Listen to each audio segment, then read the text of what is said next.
In the summer of 1947, the quiet town of Roswell, New Mexico, found itself at the center of what would become one of the most infamous and enduring stories of the modern age, claims of a crashed alien spacecraft.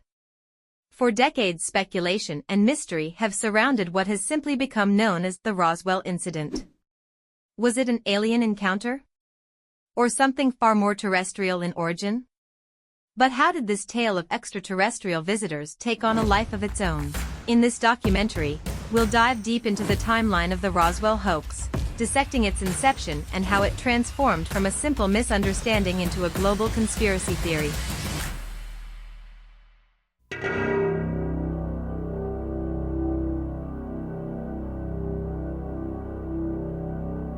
An event, popularly known as the Roswell Incident, has recently been the subject of intense interest by both the media and a curious general public. In recent years, numerous speculative books, magazine articles, television programs, a made-for-TV movie, 2 UFO museums, fraudulent documents, and even an alien autopsy film have emerged to exploit the media fascination with the Roswell incident. The story has even gained international attention. Despite the vested interest and questionable credibility of all sources involved in generating the media hype, the U.S. Air Force is routinely accused of concealing a deep, dark secret from the American people. In early 1994, New Mexico Congressman Stephen Schiff requested the General Accounting Office initiate a records review. The purpose of this review was to determine if the U.S. Air Force or any other U.S. government agency possessed information on an alleged crash near Roswell, New Mexico in July 1947 of an extraterrestrial vehicle and its alien crew. In response to the GAO probe, the Secretary of the Air Force directed a comprehensive search for records. The objective of this search was to tell the Congress and the American people what the Air Force knew about the 1947 Roswell claims. If the information was still classified, it was to be declassified. If active or former Air Force officials had signed non-disclosure agreements, they were to be released from these agreements. The resulting 800-page report was completed in July 1994. The report concluded that the predecessor to the U.S. Air Force, the U.S. Army Air Forces, did recover material near Roswell in July 1947. What was recovered was not the remains of an extraterrestrial spacecraft and its alien crew, but debris from a then-classified Army Air Forces research project codenamed Mogul. Begun in 1946, Project Mogul was a top-secret attempt to acoustically detect suspected Soviet nuclear explosions and ballistic missile launches. The project was accorded the highest priority because it addressed the most important post-war national defense concern, development of an early warning system to prevent a devastating surprise attack. Mogul used an odd assortment of naval acoustical sensors, radar reflecting targets, nylon fibers, and other equipment carried aloft by a train of weather balloons extending over 600 feet. Claims that the U.S. Army Air Forces recovered a flying disc near Roswell in 1947 were based primarily on a misidentification of the radar targets, a standard element of weather equipment adapted for use on the long Mogul balloon train. In June 1947, the oddly constructed radar targets were found by a local rancher who later reported the equipment as a flying disc.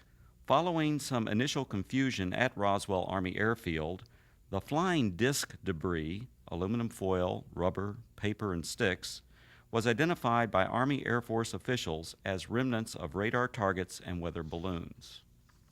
With the positive identification by the Army Air Forces of the debris recovered by the rancher, events that occurred in 1947 were officially resolved and largely forgotten. Initially, the Roswell incident consisted only of accounts of the recovery of a flying disc. In 1947, there were no claims of alien bodies associated with the Roswell incident. The recovery of alien bodies became part of the Roswell story during the late 1970s, with other claims being made in the 1980s and 1990s. These later-day revisions to the Roswell story were often based on anecdotal accounts from second- and third-hand witnesses collected by UFO enthusiasts 40 or more years after the actual event. The same anecdotal accounts that refer to bodies also describe large-scale field operations conducted by U.S. military personnel using an assortment of military vehicles and aircraft to recover crashed debris, supposedly from an extraterrestrial spaceship. Military personnel were allegedly led by an angry, red-headed captain, threatening those who witnessed the operation with imprisonment or death if they revealed what they observed. The popular Roswell story contends that the bodies, once recovered, were allegedly transported under tight security to the base hospital at Roswell Army Airfield for autopsy. At the hospital, the angry red-headed captain was again allegedly observed threatening civilians. Following the purported autopsies, the alien bodies were supposedly transported to Wright Field, Ohio, now Wright-Patterson Air Force Base, for further processing and storage. This summarizes the Roswell incident scenario as presented by UFO enthusiasts. On the surface, this explanation may appear plausible to some. However, things are not always as they appear. The reports of bodies were only briefly discussed in the 1994 Air Force report because the search for records from 1947, the year of the alleged incident, did not yield any data to support a 1947 claim of alien bodies. However, following the release of the 1994 report, additional research uncovered information which explains some of the claims of alien bodies associated with the Roswell incident. From the additional research, a second report was written which critically examined the anecdotal claims and descriptions of flying saucers, aliens, and reports of unusual Air Force activities in the New Mexico desert. This in-depth examination revealed that many of these claims were reasonably accurate descriptions of Air Force activities. Some of the claims that refer to bodies are most likely misperceptions by uninformed persons of unclassified and widely publicized Air Force scientific achievements of the 1950s. However, other descriptions of bodies appear to be exploitation of Air Force members killed or injured in the line of duty. The following are the 5 main conclusions contained in the second report. Research reveals that actual U.S. military operations, widely separated by time, geographical location, and purpose, have been misinterpreted or deliberately misrepresented. These misrepresentations collectively created what is known as the Roswell incident. UFO proponents failed to establish accurate dates of reported eyewitness accounts, in some instances by more than a decade. In addition, they erroneously linked all these accounts to the actual 1947 recovery of Project Mogul equipment. Eventually, these misrepresentations transformed a series of verifiable Air Force activities into what some have described as the extraterrestrial event of the millennium. Reports of aliens in the New Mexico desert were actually anthropomorphic test dummies that were carried aloft by Air Force high-altitude research balloons. Critical examination of alleged alien sightings consistently matched the physical characteristics of these dummies, as well as where and how they were used. Vince, that new dummy cam is great. Yeah, it'll sure give people a whole new outlook on what it's like when you don't wear a safety belt.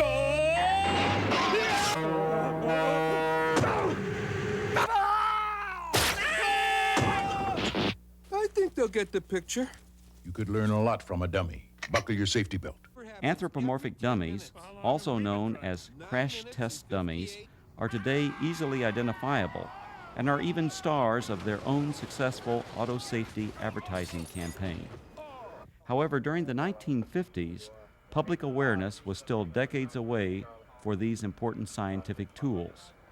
From 1953 to 1959, anthropomorphic dummies were used by the U.S. Air Force Aeromedical Laboratory and projects High Dive and Excelsior.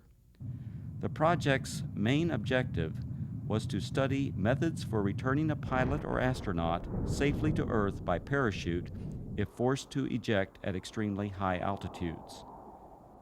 For these tests, dummies were transported up to 98,000 feet by high-altitude balloons.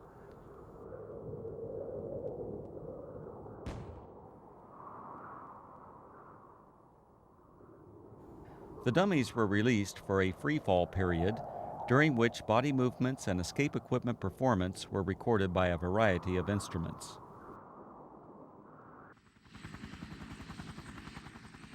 Many of the dummies landed outside the confines of military reservations and were regularly observed by local civilians. Following a series of dummy tests, a human subject, Air Force test pilot Captain Joseph W. Kittinger Jr., now a retired colonel, made 3 bailouts from high-altitude balloons. These and other aeromedical projects that used both dummies and human test subjects were unclassified and widely publicized in the press and other media. In 1956, 20th Century Fox released On the Threshold of Space, a feature-length motion picture based on these projects and filmed on location at Holloman Air Force Base. Air Force personnel, aircraft, high-altitude balloons, and other equipment, including the actual anthropomorphic dummies, were used in the making of this film. The eyewitness reports of military units that always seemed to arrive shortly after the alleged crash of a flying saucer were actually accurate descriptions of Air Force personnel engaged in high-altitude balloon and anthropomorphic dummy recovery operations. Since 1947, Air Force atmospheric research organizations at Holloman Air Force Base, New Mexico, have launched and recovered approximately 2,500 high-altitude balloons, many in the same areas of New Mexico where the Roswell incident allegedly occurred. Additionally, the equipment, vehicles, and procedures used by the Holloman Air Force Base Balloon Branch, the unit that conducted most of the launches, are the same as that described by the reputed witnesses who claimed they saw the recovery of the flying saucer and alien crew. These huge Air Force high-altitude balloons, launched by the Holloman Balloon Branch, carried aloft a wide range of sophisticated and, from most perspectives, odd-looking devices. Much of this equipment was experimental and represented, for that era, the latest in space-age technologies. Payloads ranged from simple radio transmitters to sophisticated satellite components and NASA space probes. In fact, qualification trials for the NASA Voyager Mars and Viking space probes were flown by Air Force high-altitude balloons during the late 1960s and early 1970s. Ironically, these balloons were launched from the former Roswell Army Airfield, site of the originally alleged 1947 incident, and recovered on the White Sands Missile Range over 100 miles to the west.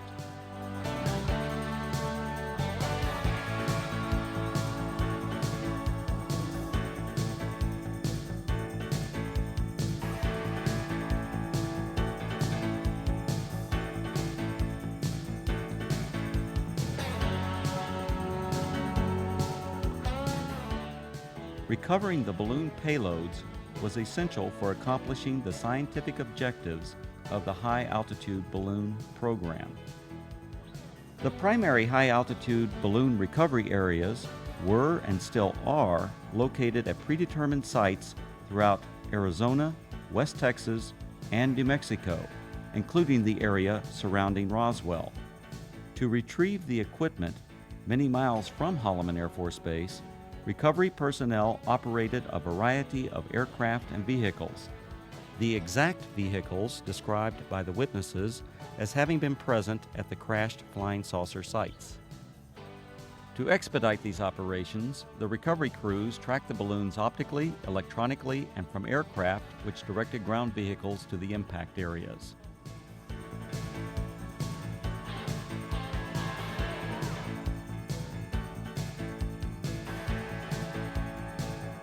In several of the Roswell accounts, unsubstantiated allegations asserted that military personnel who retrieved equipment from rural areas of New Mexico intimidated and threatened civilians on the scene. On the contrary, balloon branch personnel enjoyed good relations with the local community and often solicited their assistance following a balloon or payload landing. In the course of their activities, recovery personnel rented or borrowed tractors, bulldozers, snowmobiles, and even pack mules from local residents. The payloads, parachutes, balloons, and circling chase aircraft often draw crowds of curious onlookers from the local community. In fact, so many civilians are often present at balloon or payload landing sites, the scenes were once described by balloon branch personnel as being like the circus coming to town. Here's what it looked like this afternoon, floating from east to west over town. It was way up there, all right, some 25 miles over our heads, the Air Force later told me. The giant helium-filled balloon eventually collapsed, falling to earth like 1,000 pounds of cellophane, landing on the Gila Indian Reservation southwest of Phoenix. A short while later, we spotted this, a large parachute, perhaps 100 feet across. Dangling beneath it was some sort of a silver box that made a rather hard landing. This is what had been attached to that balloon, we would later find out. There were no markings on it, no way at all of telling what it was. Then the Air Force pulled up. Excuse me, we don't mean to be too nosy, but about 1 million people in Phoenix are dying to know. What is it? What is it? Yeah. This is a scientific payload that was launched from Holloman Air Force Base in New Mexico. How far are we? About 400 miles? Okay, it went up to approximately 125,000 feet in the air, carried aloft by an 11 million cubic foot balloon. So there you have it, an Air Force experiment to gather information on gases in the upper atmosphere. Thank goodness it was one of ours. Len Clements, News Center 10. In addition to high-altitude balloons, the Holloman Balloon Branch also launched low-altitude tethered balloons. These tethered balloons may have inspired at least one account of an alien craft associated with the Roswell incident. In a popular book, the authors present a drawing of a crashed spaceship, allegedly given to them by an anonymous witness. When this drawing is compared to a photograph of an experimental tethered balloon flown at Holloman Air Force Base in March 1965, the similarities are undeniable.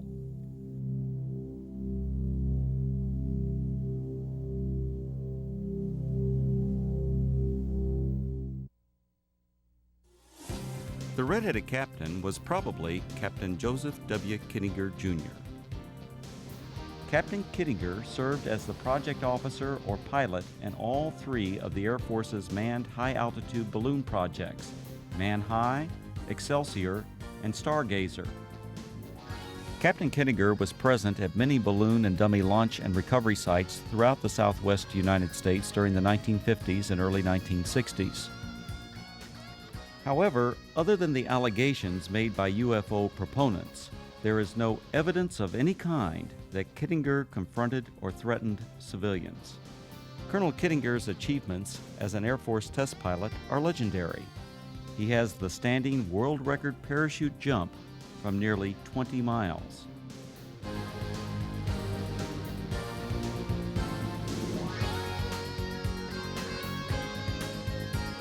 Later, he went on to serve 3 combat tours in Southeast Asia and is credited with an aerial victory while engaged in combat over North Vietnam.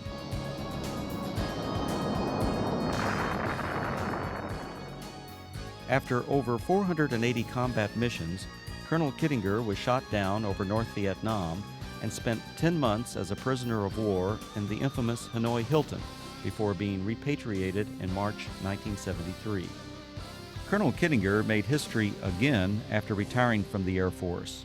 In 1984, he accomplished the first solo crossing of the Atlantic by balloon. The final and most disturbing conclusion of the second Roswell report is the apparent exploitation of Air Force members killed or injured in the line of duty to perpetuate the alleged sightings of alien bodies. Claims of bodies at the Roswell Army Airfield Hospital were likely a combination of several aircraft accidents and an unusual manned balloon mishap. One aircraft accident occurred on June 26, 1956. 11 Air Force members died when their fully loaded KC-97 tanker aircraft experienced a propeller failure 4.5 minutes after takeoff. The crash site was approximately 9 miles south of the former Roswell Army Airfield, renamed Walker Air Force Base in 1948. The badly burned bodies of the 11 crewmen were identified and processed at the Walker Air Force Base Hospital. The alleged claims of bodies at the base hospital can be traced to a single witness whose descriptions closely matched the condition and the circumstances under which these victims were identified. Furthermore, claims of bodies attributed to specific Air Force personnel are unsubstantiated. Some of these individuals were not even present at Roswell Army Airfield in July 1947. The balloon mishap occurred during a low-level training mission for backup pilots in the Project Excelsior high-altitude manned balloon program.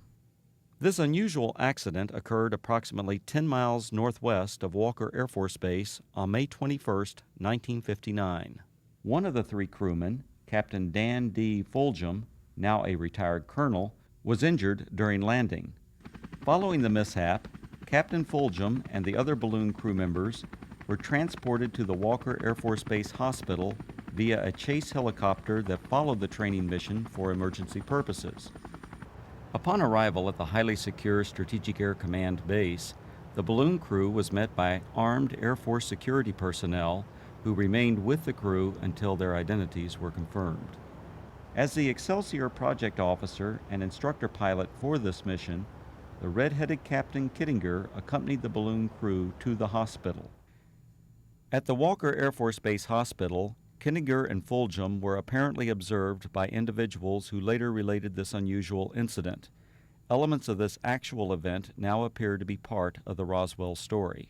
Captain Fulgham was treated for an injury that caused his head to swell beyond its normal size. The injury, described as a traumatic hematoma, was not serious. On a specially arranged flight several days after the accident, Fulgham returned to Wright-Patterson Air Force Base, Ohio, where he made a complete recovery. Fulgham went on to distinguish himself as a test parachutist and physiologist for the space program. He later flew F-4s in Southeast Asia, adding to his combat record as a fighter pilot during the Korean War. When critically examined, the Roswell incident is exposed as a conglomeration of many events, including aircraft accidents, that occurred over several decades.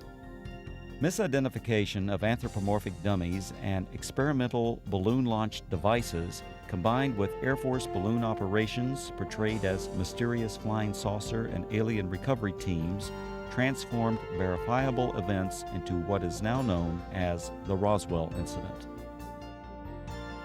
The U.S. Air Force and its predecessors have been the unsurpassed innovators in aerospace technology. Legendary Air Force leaders throughout this century have used technological advances to establish the U.S. Air Force as a premier military service.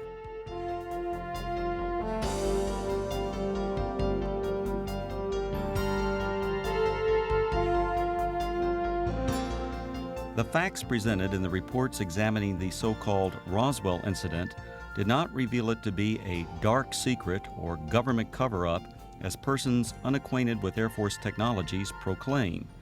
Instead, these studies identified a collection of events that exemplify the technological leadership, dedication to duty, and continuing noble sacrifices of the men and women of the United States Air Force.